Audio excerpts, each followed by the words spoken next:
நம்ம தேவைகள் போக மற்றவங்க கொடுக்கல ஒரு சுகம் இருக்குது. அதில் நிறைய கொடுக்க ஆரம்பிப்பான். இது நம்ம முற்படுத்தி வைக்கிறது அவன்கிட்ட.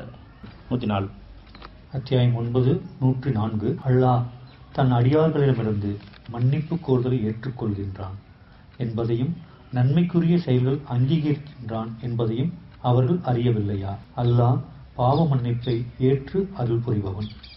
நிச்சயமாக அல்லாஹ் தன் அடியாரிடம் மன்னிப்பை கோருதலை ஏற்றுக்கொள்கிறான் என்பதையும் நன்மைக்குரிய செயல்களை அங்கீகரிக்கிறான் என்பதையும் அவர் அறியவில்லையா? மெய்யாவே அல்லாஹ் பாவ மன்னிப்பை ஏற்றுக்கொள்பவன்.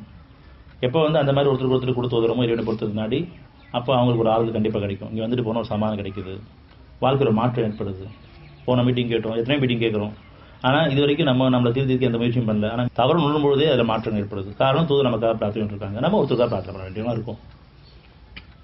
ஏன்னா அவங்களும் அவங்களுடைய தவறை உணர்ந்து மற்றவங்களுக்கு தான் பிரார்த்தனை இருக்கும் பொழுது அவங்களுடைய பிரார்த்தனை நமக்கு ஆதரவு வைக்கும். நீங்களும் உங்களுடைய தவறை உணர்ந்து மற்றவங்களுக்காக பிரார்த்தனை பண்ணுங்க. இது தூதரை பின்பற்றுறது. இது நமக்கு அல்லாஹ் அறிவிக்கிறது. நிச்சயமாக அல்லாஹ் தன் அடியாரிடமிருந்து பாவ மன்னிப்பு கோருதலை ஏற்றுக்கொள்கிறான் என்பதையும் நன்மை கொடுதிய செயல்களை அங்கீகரிக்கிறான் என்பதையும் அவர்கள் அறியவில்லையா? மெய்யாவே அல்லாஹ் பாவ மன்னிப்பை ஏற்று அருள் புரிபவன். அதனால ஒருத்தருடைய குறைகளுக்காக நிறைவு தேடணும், குற்றமாக்க வேணாம், குறைகளை குற்றமாக்க வேணாம். பிடிச்சவங்க பிடிக்காத பாகுபாடு பார்க்கக்கூடாது. நியாய உணர்வு இருக்கும்போது உங்களுடைய பிரார்த்தனைக்கு நிச்சயமாக பதில் கிடைக்கும்.